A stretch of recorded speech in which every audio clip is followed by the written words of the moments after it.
우리가 과학 시간에 혹시 리트머스 시험지에 대해서 들어보셨나요? 뭐 하는 건가요? 산성. 물이 있는데 그 물이 산성인지 아니면 염기성인지 그걸 구분하기 위해서 사용하는 시험지죠. 육안으로 봤을 때는 산성 용액이나 염기성 용액이나 다 똑같이 무색에 무취하기 때문에 눈으로 봤을 때는 구분되지 않지만 시험지를 통해서 구분이 되는 거지요. 산성 용액은 대표적으로 뭐가 있을까요? 식초나 염산 같은 게 있겠죠. 그래서 잘못 섭취를 하면 위험하기 때문에 이런 시험지가 필요합니다.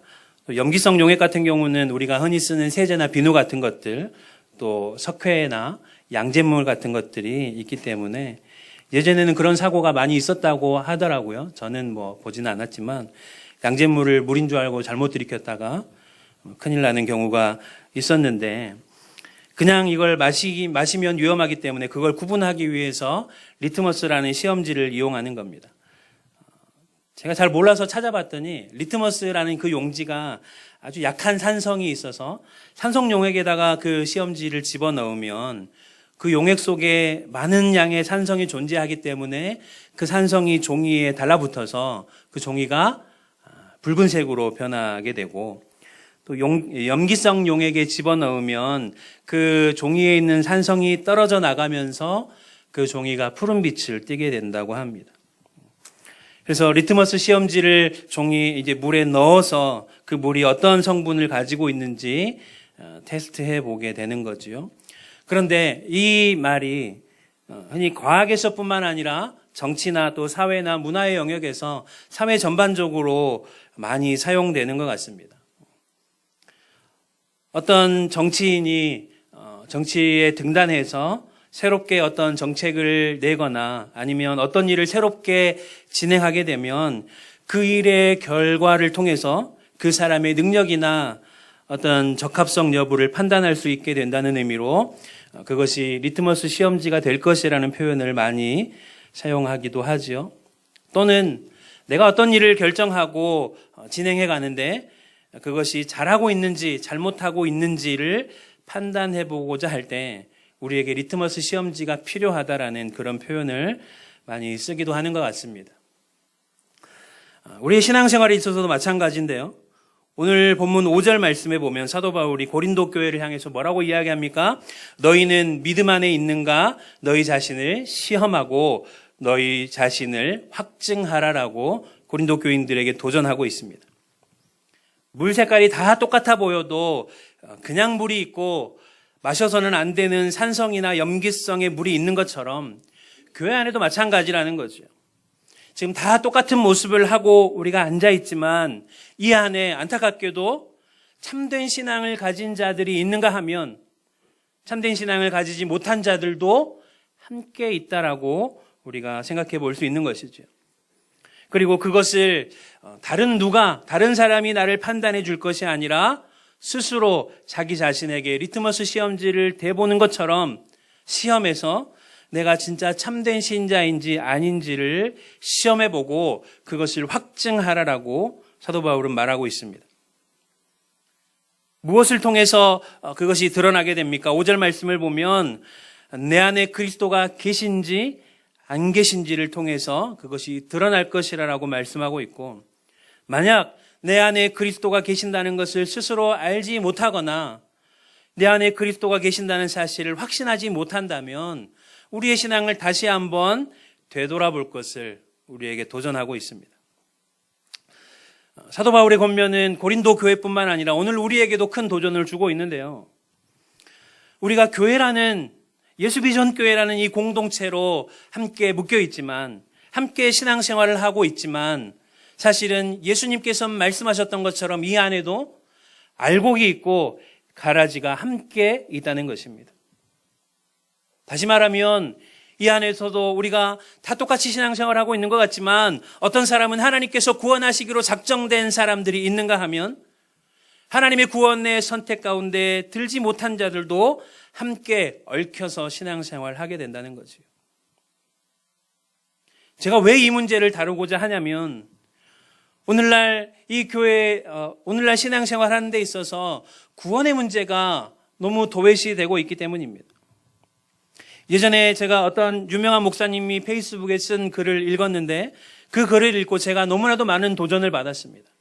우리가 그리스도인으로서 이 세상 가운데 어떻게 살아가야 할 것인가에 대해서 설교를 많이 했지만 정말 이 안에 누가 그리스도인이고 누가 그리스도인이 아닌지에 대한 그런 어떤 구분이 없이 제가 전체가 그냥 다 구원받았다라고 생각하고 말씀을 선포했다는 것을 깨닫고 정말 우리가 우리의 신앙을 다시 한번 점검하는 그런 차원에서 이런 말씀을 한번 전해야겠다라는 생각이 들었던 것입니다. 그 목사님의 글을 제가 인용해 보지요. 제가 청년들과 성인들의 여름 수련회를 인도하면서 절절히 느끼고 있는 것이 하나 있습니다. 교회 안에 회심이나 중생이나 믿음에 대한 개념 자체가 전혀 없거나 잘못 형성되어 있는 사람들이 50%가 넘는다는 것입니다. 그게 무엇인지도 모르고 별 관심도 없습니다. 쉽게 말해서 예수 믿는다는 말이 무엇인지 모른다는 것이죠. 그냥 집에 가려고 교회에 오는 사람들이 생각보다 너무 많다는 것입니다. 그런데 신자가 아닌 사람들에게 성환이, 복음의 공공성이니 신자의 사회 참여니 하는 이런 종류의 메시지들이 넘쳐나고 있습니다. 다 좋은데요. 일단 신자부터 되어야 하는 것이 아닌가요? 신자됨을 도덕성이나 윤리에 고상한 어떤 경지나 수준에 올라서는 것으로 이해하고 그것을 추구하는, 아니 솔직히 말하면 그것에도 큰 관심과 열의가 없는 사람들이 예배당을 채우고 있습니다.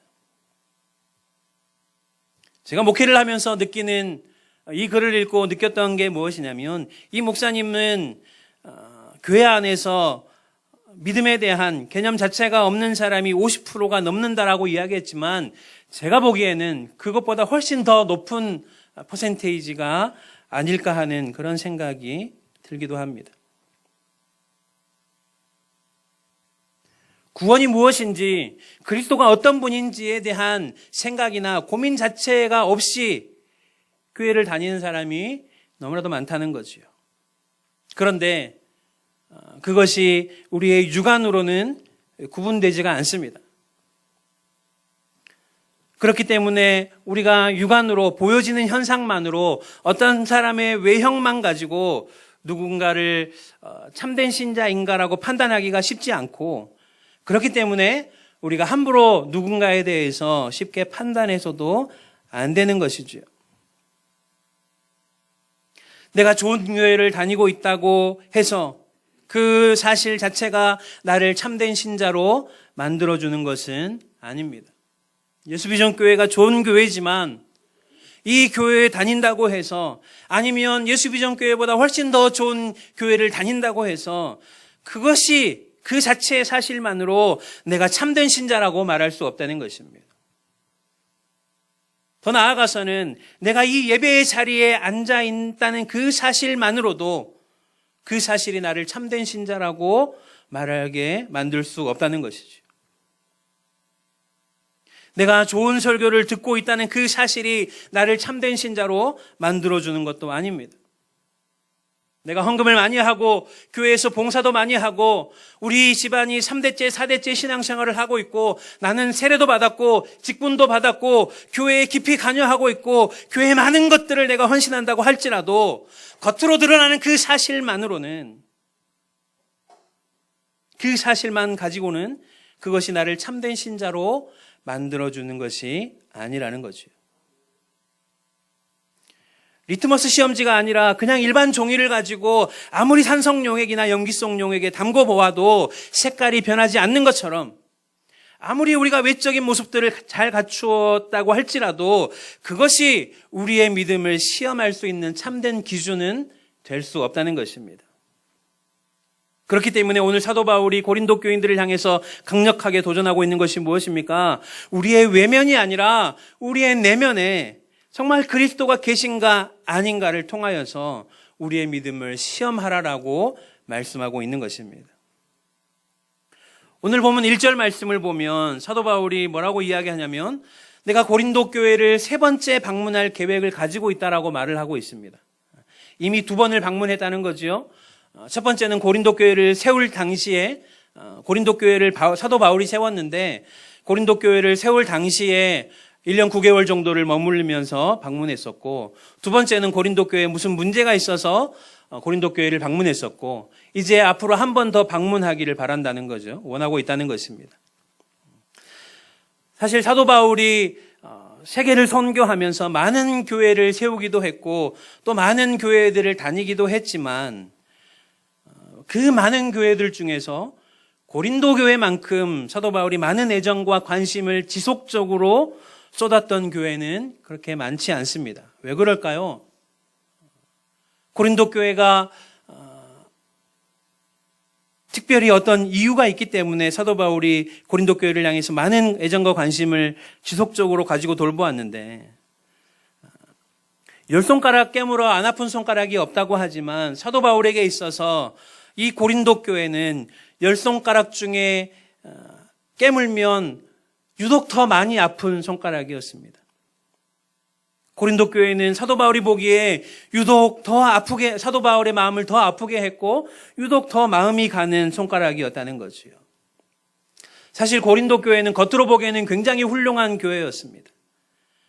고린도 지역 자체가 무역이 아주 활발한 지역이었기 때문에, 무역의 중심지였기 때문에 교회 안에 부유한 사람들이 굉장히 많이 있었습니다.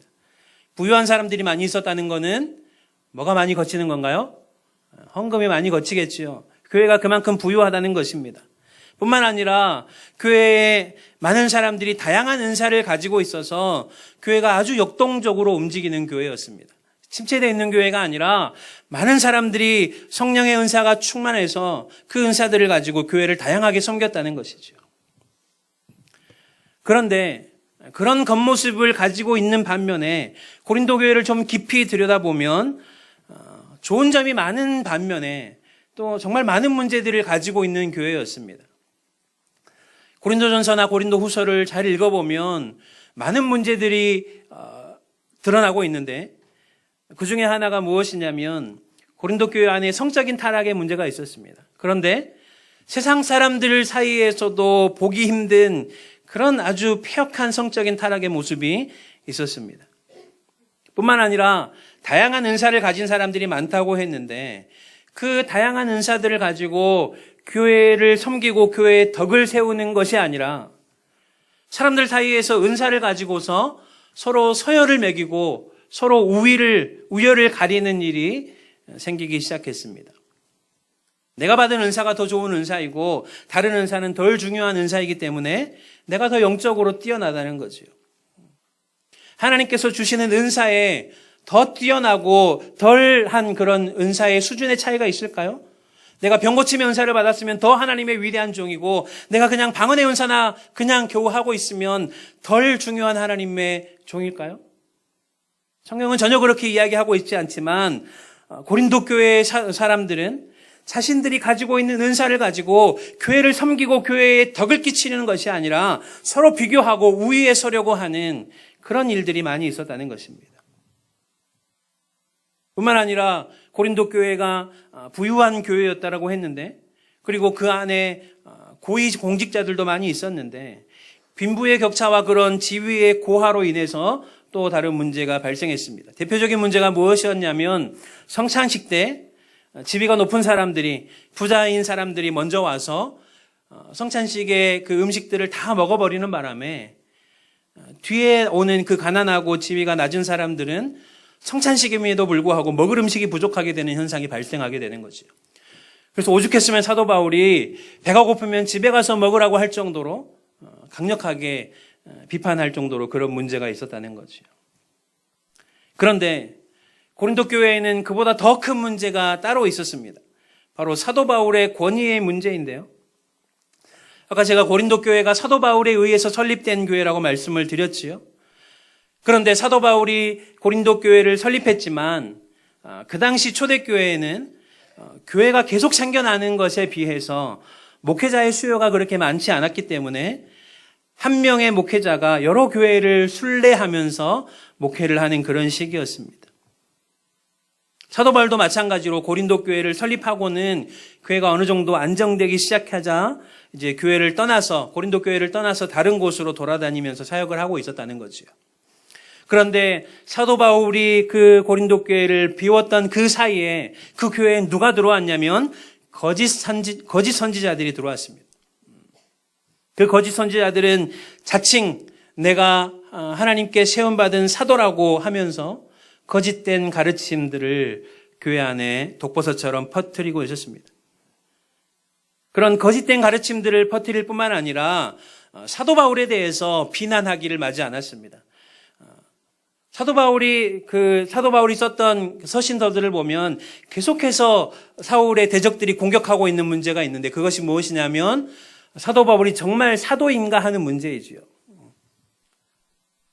흔히 예수님께 직접 가르침을 받고 예수님과 함께 동거동락했던 사람들, 예수님의 제자들을 사도라고 일컫지만 사도 바울은 예수님과 함께 사역했던 적이 없지요. 그렇기 때문에 끊임없이 사도 바울을 괴롭히는 문제가 사도 바울이 정말 사도의 자격을 가지고 있느냐 하는 문제였습니다. 그래서 고린도 교회에 들어왔던 거짓 선지자들이 계속해서 사도 바울을 비난하고 있는 것이지요.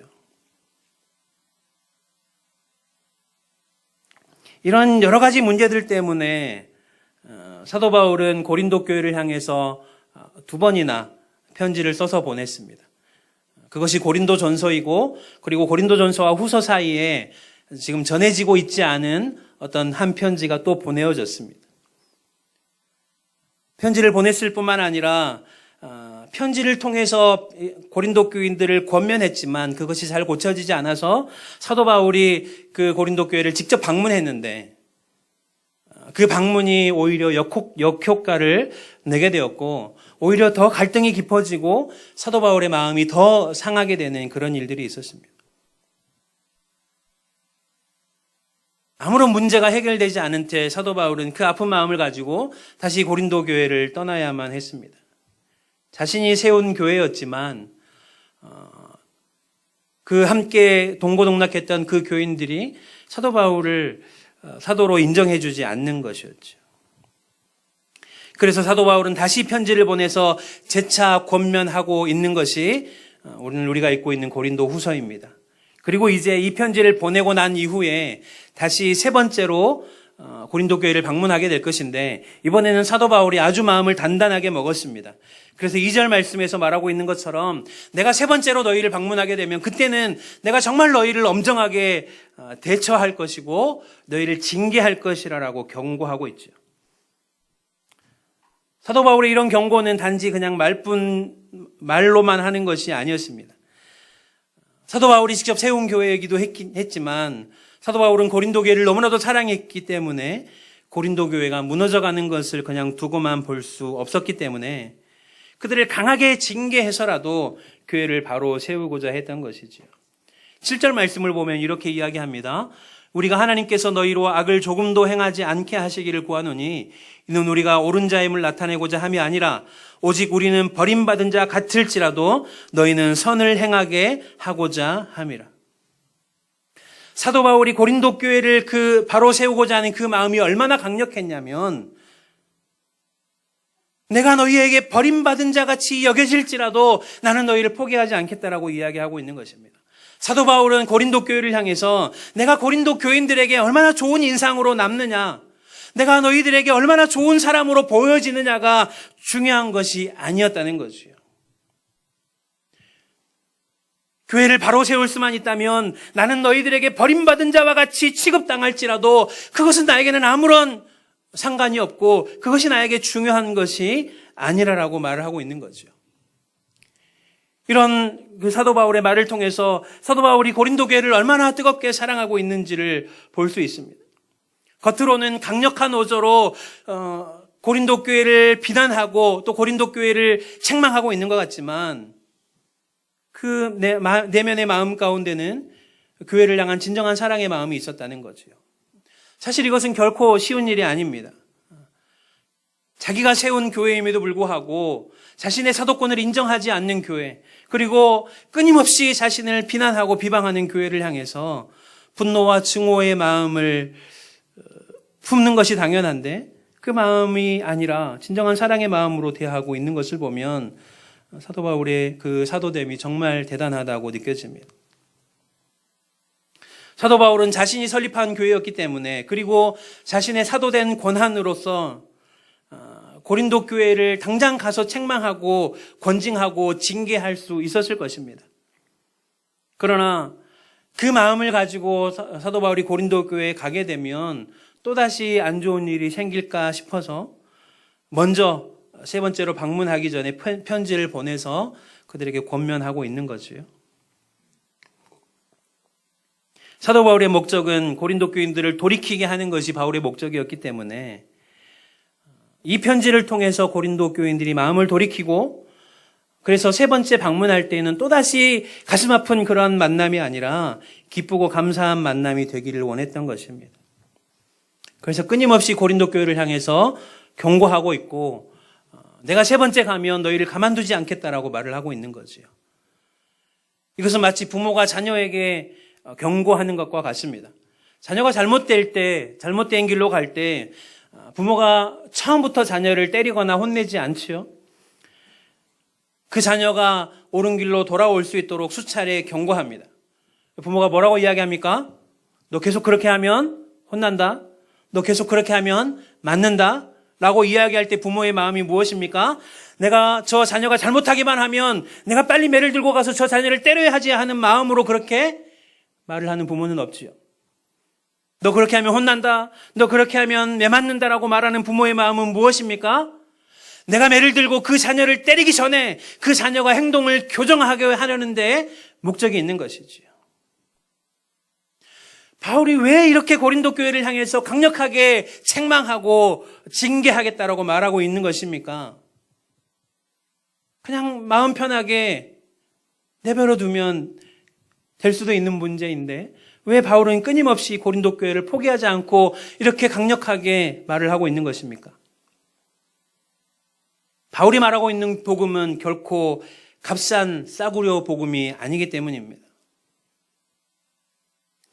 누구든지 와서 예수 믿으면 복 받고 예수 믿으면 마음의 평안을 얻고 예수 믿으면 다 만사형통한다는 그러한 싸구려 복음을 전할 거면 사도 바울이 고린도 교인들이 어떻게 하든지 그냥 내버려 두고 자기 마음의 평안이 중요하니까 그냥 자기 나름대로 신앙생활 잘하면 되는 것입니다. 그러나 사도 바울은 그것이 결코 교회를 건강하게 하는 복음이 아니라는 것을 알았습니다. 물론 복음이 그런 측면도 있지요. 예수 믿으면 복을 받고 예수 믿으면 마음의 평안이 있고 예수 믿으면 하나님께서 우리의 길을 책임져 주실 것이라는 것이 성경이 말하고 있는 것이지만 그것이 전부가 아니라는 것입니다. 우리는 그 신앙의 단계를 넘어서는 신앙의 단계로 나아가야 되는 것이죠. 우리의 신앙이 늘 거기에만 머물러 있어서는 안 된다는 것입니다. 성경은 우리에게 분명히 예수 그리스도께서 다시 오실 그 종말의 날이 있고 심판의 날이 있을 것을 우리에게 강력하게 말씀하고 있습니다. 그리고 누구도 그 심판의 날을 피할 수 없다라고 말씀하고 있습니다. 내가 이 세상의 종말이 올 것을 믿지 않느냐 믿느냐와는 상관없이 우리는 어느 때에건 반드시 하나님의 심판대 앞에 서는 날이 있게 될 것입니다. 그런데 그런 사실을 다 무시해버리고 그냥 예수 믿으면 이 땅에서 평안하고 이 땅에서 잘 될 것이라고 말해버린다면 그 교인들의 종말에 대해서 책임지지 못하는 무책임한 모습인 것이죠. 그래서 사도 바울은 끊임없이 그리스도 예수께서 다시 오시는 그날에 그 성도들을 말씀 앞에 바로 세우기 위해서 권면하고 징계하는 그런 마음까지 품고 있는 것입니다. 성경이 우리에게 종말을 가르치고 하나님의 심판에 대해서 가르치고 있는 이유가 무엇입니까? 단순히 그것을 통해서 우리를 겁주려고 하는 것이 아니라 마치 부모가 끊임없이 경고해서 심판의 날이 이르기 전에 돌이키려고 하는 것처럼 하나님의 말씀을 통해서 끊임없이 우리를 징계하시고 우리를 권면하시고 우리를 책망하심을 통해서 하나님의 심판의 날에 우리가 돌이켜서 온전한 믿음으로 서게 하려는 것입니다. 그래서 사도 바울은 고린도 교인들이 신앙생활 하는데 아무 생각 없이 그냥 자기 좋을 대로 신앙생활 할 것이 아니라 너희 자신을 시험하고 확증하라라고 말하고 있습니다. 그것이 무슨 의미입니까? 우리가 그리스도인이 된다는 것이 무엇인지, 내가 예수를 믿고 예수를 따른다는 것이 무엇인지, 신앙생활이라는 것이 도대체 무엇인지 그것에 대해서 진지하게 한 번쯤 생각해 보라라고 말하고 있는 것이지요. 오늘 우리는 사도 바울이 고린도 교회를 향해서 던졌던 그 질문을 우리 자신에게 던져보아야 합니다. 우리의 신앙은 그냥 목사님이 시키는 대로 하는 신앙, 그냥 우리 부모님이 해왔던 대로 하는 신앙, 그냥 내 편한 대로 하는 신앙이 아니라 끊임없이 내가 바른 신앙으로 가고 있는지 내 자신을 향해서 질문해보는 그런 신앙이 되어야 되는 것입니다. 도대체 그리스도인으로 살아간다는 것은 무엇을 의미하는 것인가? 나는 진짜 그리스도인인가? 그리스도가 내 안에 계신가? 단지 신앙의 겉모습뿐만 아니라 내 안에 그리스도가 계심으로 말미암아서 내 안에 믿음의 풍성함이 있고 내 삶 가운데 열매가 있고 내 삶에 믿음의 성장이 이루어지고 있는가? 그것을 끊임없이 점검해 보지 않으면 안 된다는 것입니다. 그것을 끊임없이 질문해 보지 않고 그냥 늘 하던 대로 해왔다면 결코 신앙의 성장은 없다는 것이죠. 그냥 이전에 해왔던 대로 계속하면요, 1년 전이나 지금이나 1년 후나 아무런 다름이 없고 성장이 없는 것입니다. 10년 전에 해왔던 그 신앙의 형태들을 지금도 아무런 신앙의 고민 없이 그대로 해오고 있다면 우리의 신앙에 대해서 부끄러워해야 한다라고 이야기하고 있는 거죠.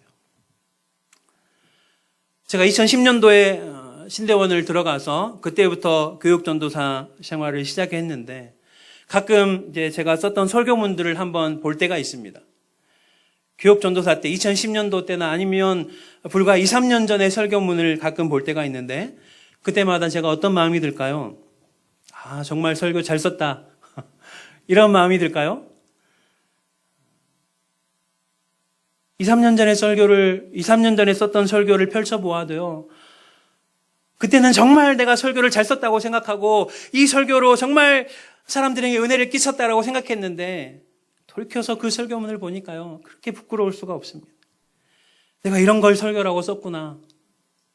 이런 설교를 가지고 은혜 받은 교인들이 너무 감사하다는 생각이 들더라고요. 한편으로는 부끄럽기도 하지만 그것이 무엇을 의미하는 것입니까? 그만큼 내가 성장했다는 것을 의미하는 거죠. 우리의 삶도 마찬가지입니다.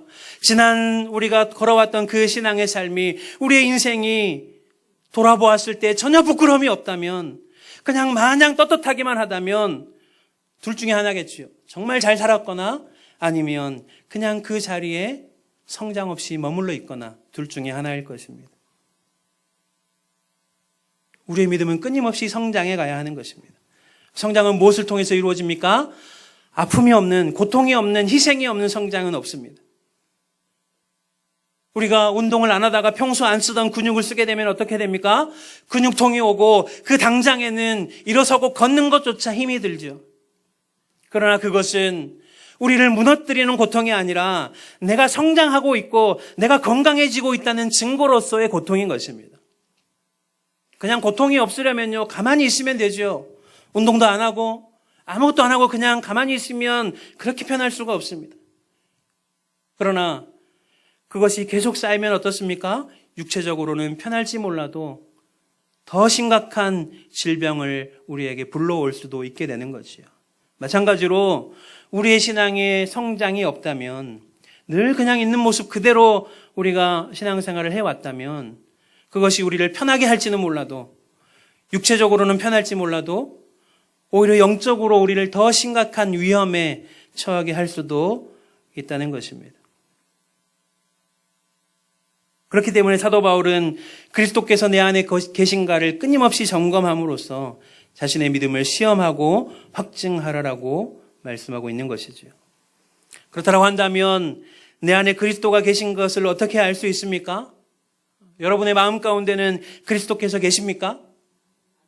어떻게 알 수 있습니까? 내적인 증거가 있겠고 외적인 증거가 있을 것입니다.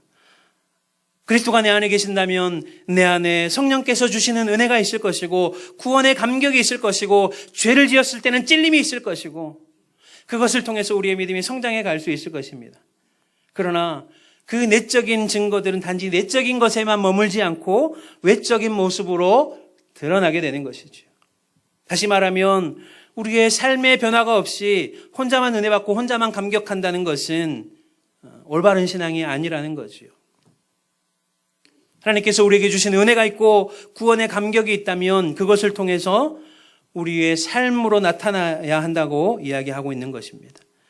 그렇다면 오늘 본문에서는 사도 바울이 뭐라고 이야기하고 있습니까? 내 안에 그리스도가 계신 증거가 어떻게 나타난다라고 이야기하고 있습니까? 10절과 11절 말씀해 보면 그러므로 내가 떠나 있을 때 이렇게 쓰는 것은 대면할 때에 주께서 너희를 넘어뜨리려 하지 않고 세우려 하여 내게 주신 그 권한을 따라 엄하게 않게 하려 함이라. 마지막으로 말하노니 형제들아 기뻐하라. 온전하게 되며 위로를 받으며 마음을 같이 하며 평안할지어다. 또 사랑과 평강이 하나님이 너희와 함께 계시리라. 거룩하게 입맞춤으로 서로 문안하라 라고 말하고 있습니다. 우리 안에 그리스도가 계신 증거가 어떻게 나타납니까? 사도 바울은요, 어떻게든 교회를 든든하게 세우고자 했습니다. 성도들을 책망하는 것은 자신의 욕심을 채우려 하는 것이 아니라 나의 욕망을 채우기 위해서 성도들을 자꾸만 채찍질하는 것이 아니라 그들을 그리스도 앞에 바르게 세우고자 해서 계속해서 사도 바울은 성도들을 책망하고 몰아붙였던 것입니다. 자신을 사도로 인정하지 않았기 때문에 그것이 속상한 것이 아니라 고린도 교인들이 어떻게든 바른 믿음 위에 서지 못하는 것이 사도 바울은 두려웠고 그렇게 결국 그들이 사도 바울의 심판과 사도 바울의 징계를 받는 것이 문제가 아니라 그렇게 계속 신앙생활하다가 하나님의 두려우신 심판대 앞에 서게 될 것이 두려웠던 것입니다. 고린도 교회가 서로 분쟁하다가 서로 다투다가 서로 자기가 잘났다라고 다투다가 분쟁하면 망하는 것이 아니라 사랑과 평강 가운데서 서로 마음을 같이 하여 서로 기뻐하고 위로하며 거룩한 입맞춤으로 교제하기를 원했습니다. 그리스도가 우리 안에 계신다면 서로 분쟁하고 서로 우열을 가릴 것이 아니라 내가 옳다 네가 옳다 싸울 것이 아니라 마음을 같이 하여 서로가 서로에게 기쁨이 되고 서로가 서로에게 위로가 되고 친밀하게 거룩한 입맞춤으로 교제하는 그런 모습이 우리 가운데 나타나야 한다는 것이죠. 그러기 위해서 다른 사람을 시험하고 다른 사람을 판단하고 다른 사람을 확증할 것이 아니라 끊임없이 자기 자신을 확증하고 시험해야 한다라고 오늘 우리에게 도전하고 있는 것입니다. 오늘 이 말씀이 우리에게 말씀하고 있는 것은 무엇입니까? 만약 내가 아직 초신자이고 그리스도께서 내 안에 계신다는 사실을 우리가 알지 못하고 아직 그것이 무엇인지 내가 그리스도인이 된다는 것이 무엇인지 아직 진지하게 고민해 보지 않았다면 이제 그리스도가 내 안에 계신가? 내가 진짜 무슨 목적을 가지고 신앙생활을 하고 있는가? 자신의 믿음을 돌아보고 자신의 믿음을 성장시키는 일에 힘써야 할 줄로 믿습니다.